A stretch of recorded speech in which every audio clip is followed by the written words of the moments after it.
దర్పల్లి మండలంలో Sahara India సంస్థ భారతదేశంలో 13 కోట్ల మంది ఖాతాదారుల 3 లక్షల కోట్ల రూపాయలను డిపాజిట్లను స్వీకరించుకొని ఎగనామం పెట్టింది. ఈ సహకార సంస్థపై యాక్షన్ తీసుకోవాలని తహసీల్దార్కి వినతి పత్రం ఇచ్చారు. దర్పల్లి మండలంలో సహారా ఇండియా సంస్థ భారతదేశంలో 13 కోట్ల మంది ఖాతాదారుల 3 లక్షల కోట్ల రూపాయలు డిపాజిట్లు స్వీకరించుకొని ఎగనామం పెట్టిన సహారా సంస్థ డబ్బులు తిరిగి చెల్లించాలని సోమవారం దర్పల్లి ఎంఆర్ఓ కార్యాలయంలో తహసీల్దార్ టి శాంతకు సహారా సంస్థలో డిపాజిట్ చేసిన ఖాతాదారులు వినతి పత్రం అందించారు. కార్యక్రమంలో BC SC ST JAC convener నాయకులు మైపాల్, తెలంగాణ రాజ్యాధికారి పార్టీ జిల్లా ఉపాధ్యక్షులు Sambeti Suman, CPIML new democracy party మండల అధ్యక్షులు బాలయ్య, కాంగ్రెస్ పార్టీ సీనియర్ నాయకులు చెలిమల నర్సయ్య, కోమటి సిద్ధేశ్వర్, నర్సయ్య, తెనుగు తదితరులు పాల్గొన్నారు. రూరల్ రిపోర్టర్ ప్రసాద్, దృశ్యం న్యూస్, దర్పల్లి మండలం.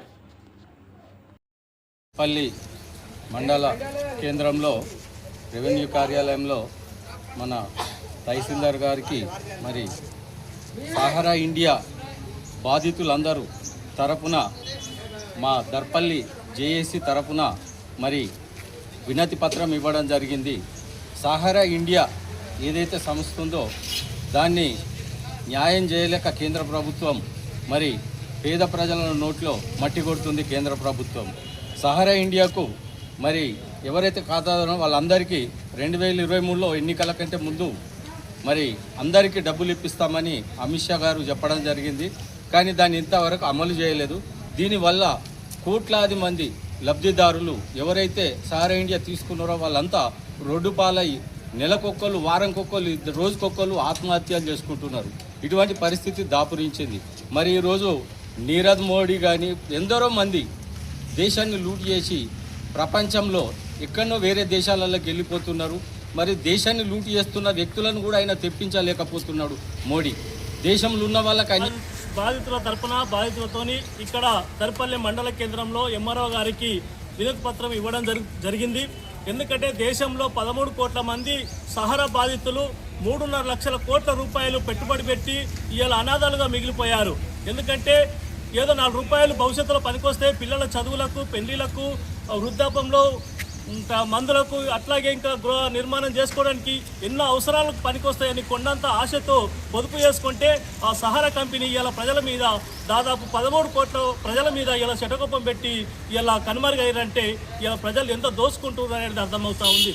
అట్లాగే గతంలో 2023లో కేంద్ర హోంశాఖ మంత్రి ముందుకొచ్చి డబ్బుల బాధ్యత నాది, ప్రతి కస్టమర్కు నయా పైసా పొందకుండా చెల్లించే బాధ్యత నాదని అసెంబ్లీ పార్లమెంట్ ఎన్నికల్లో ప్రతి మీటింగ్లో హామీ ఇచ్చినటువంటి ఈ అమిత్ షా గారు ఇవాళ కనీసం నోరు మెదపకపోవడము ఇది తగదు. ఎందుకంటే ప్రతి పార్లమెంట్ సమావేశాల్లో కూడా ఎంపీలు ప్రశ్నిస్తున్నప్పటికీ కేంద్ర ఆర్థిక శాఖ మంత్రి సీతారామన్ కూడా ఏదో ఒక కుంటి సాకులు చెప్పి దాన్ని కాలయాపన చేస్తూ ఉన్నారు. ఎందుకంటే బాండ్లు తీసుకురాని డబ్బులు చెల్లిస్తామని ఆమె చెప్తున్నప్పటికీ బాండ్లు తీసుకొని ఆమె ఇంటి ముందడికి పోతే అక్కడ ఇంటి ముందట కార్యాలయంలో వినతి పత్రం సహారా బాధితులు అలాగే సహారా కంపెనీకి సంబంధించినటువంటి ఏజెంట్స్ అందరూ కూడా కలిసి ఈరోజు వారి యొక్క బాధను వ్యక్తపరిచే విధంగా వినతి పత్రం ఇవ్వడం జరిగింది. ఈరోజు తెలంగాణ రాష్ట్ర వ్యాప్తంగా అలాగే దేశవ్యాప్తంగా కొనసాగుతున్నటువంటి ఈ సమస్యని పరిష్కరించే దిశగా తెలంగాణ రాజ్యాధికార పార్టీ అండగా ఉంటుందని చెప్పేసి ఈరోజు భరోసా కల్పిస్తూ ఉన్నా. మరి అడుగడుగున చూస్తూ ఉన్నాం, ఎవరైతే మన బాధిత కుటుంబాలు, నిరుపేద కుటుంబాలు మాత్రమే ఈ యొక్క పెద్ద పెద్ద సంస్థలన్నీ కూడా పెట్టుబడుల రూపంలో ముందుకు వచ్చి ఆశను కల్పించి అడ్డగోలుగా వసూలు చేసేటువంటి పరిస్థితి మనం చూస్తూ ఉన్నాం. అడుగడుగున నష్టపోతున్నటువంటి నిరుపేద కుటుంబాలే టార్గెట్గా అయ్యేటువంటి ఈ యొక్క సంస్థలను మనము కట్టడి చేసేటువంటి పరిస్థితి కనబడతా ఉంది. దీనిపైన ఈ యొక్క సహారా సంస్థ పైన తక్షణమే రాష్ట్ర ప్రభుత్వం కానీ కేంద్ర ప్రభుత్వం కానీ స్పందించి తక్షణమే సహారా బాధితులందరూ కూడా వాళ్ళ కుటుంబాలను ఆదుకొని వాళ్ళు పెట్టినటువంటి పెట్టుబడులకు అనుగుణంగా అదనంగా డబ్బులు చెల్లించాలని చెప్పేసి ఈరోజు నేను తెలంగాణ రాజ్యాధికార పార్టీ తరఫున డిమాండ్ చేస్తూ ఉన్నాను. ఈరోజు దర్పల్లి మండలంలో జేఏసీ ఆధ్వర్యంలో ఈ యొక్క కార్యక్రమాన్ని నిర్వహించడం జరుగుతూ ఉంది.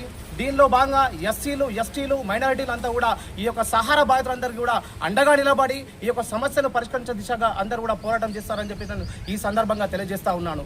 దాదాపుగా 2003 సంవత్సరంలో 10,000 కోట్ల జనాభాకు ఈ యొక్క డబ్బులను చెల్లించడం జరిగింది. ఈ 2003 సంవత్సరం నుంచి 2026 సంవత్సరాలకు తరబడి ఈ పెట్టుబడులు ఈ యొక్క సహారా సంస్థలో పెడుతూనే ఉన్నారు. ఇప్పటికీ కూడా వాళ్ళకు ₹1 కూడా చెల్లించలేనటువంటి పరిస్థితి మనం చూస్తూ ఉన్నాం. ఉన్నాం. మరి ఈ యొక్క బాధిత కుటుంబాలను వాళ్ళు చూస్తూ ఉంటే దయనీయ స్థితిలో ఉన్నటువంటి పరిస్థితి మనం చూస్తూ ఉన్నాం. అడుగడుగున కూడా హాస్పిటల్లో పాలవుతూ ఉన్నారు. వారి కుటుంబాలను ఆదుకున్నటువంటి దిక్కులేటువంటి స్థితిలో ఉన్నారు. ఏజెంట్ల పైన దాడులు, బాధిత కుటుంబాలను కూడా దాడులు అడుగడుగున జరుగుతూ ఉన్నాయి. మరి వాళ్ళంతా కూడా ప్రతి పోలీస్ స్టేషన్ సిబ్బంది కానీ అధికారులు కానీ వాళ్ళని రక్షించేటువంటి పరిస్థితి మనము ఈరోజు చూస్తూ ఉన్నాం. మరి ప్రతి దాంట్లో కూడా కంప్లైంట్ చేస్తూ ఉన్నారు బాధితులంతా కూడా. వారిపైన అడుగడుగునటువంటి అక్రమాలను, దురాచారాలను అన్ని కూడా మనం అడ్డుకున్నటువంటి పరిస్థితి ఈరోజు లేకున్నటువంటి పరిస్థితి మనం చూస్తూ ఉన్నాం.